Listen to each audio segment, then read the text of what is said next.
Now let's go to the Australian and let's talk about politics, because that's always, a light and breezy topic. PM returns to freedom fight is the headline. It's an exclusive by Jeff Chalmers and Simon Benson. Australians expressing reasonable and genuinely held faith-based views that might offend others will be shielded from prosecution by state-based anti-discrimination tribunals under a reworked Religious Freedoms Bill to be introduced to federal parliament next week. Scott Morrison's Religious Discrimination Bill, a 2019 election pledge, is headlined by a statement of belief subclause that overrides state age, sex and disability discrimination laws. This has been a long time coming.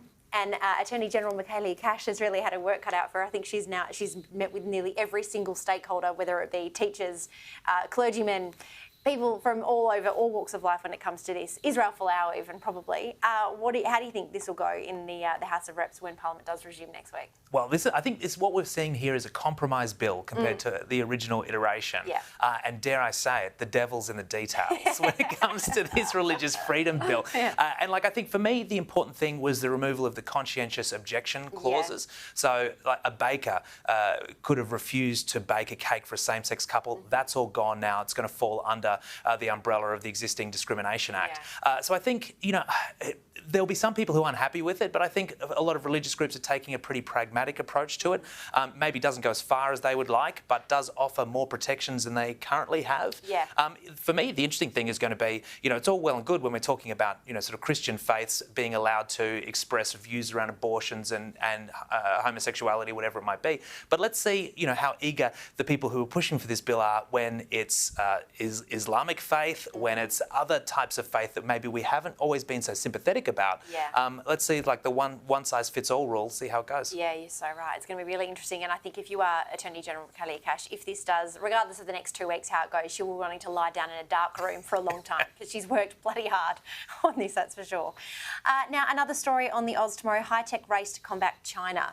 Australia's future weapons and cyber defence technologies, ranging from underwater drones to advanced explosives and swarming robots, will be accelerated under the AUKUS and Quad strategic partnerships to combat China's massive investment in quantum technology and artificial intelligence. Under a plan to bring forward the development of critical technologies, Scott Morrison on Wednesday will ask governments, universities and industry to target 9 priority technologies, including quantum, drones, genetic engineering, cybersecurity, AI, critical minerals and advanced 5G and 6G communications. I'm going to be honest, I have no idea what I just said. Well, look, I think it's a bit of a laugh that Scott Morrison thinks that somehow he knows what these 9 things are and these universities aren't already working on it. They're already doing it. They're already doing it. And at the moment, we're digging up rare earths at a great rate and shipping them to China to turn into AI and quantum computing, all this stuff. Batteries, So I think it's a great idea that we prioritise those things. But it's not just, it's all well and good to say the institutions and business need to do it. Government needs to fund it as well. Yeah. And we're seeing here in Perth at the Pawsey Supercomputer Centre, they're going to be leaders in quantum computing. They already are. They're already working with NASA. Yeah. So I think we're already making some great strides in this field. We just need to keep going, and there needs to be government support. Yeah, absolutely. It's going to be interesting to see how this goes with the electorate when the election campaign is actually called.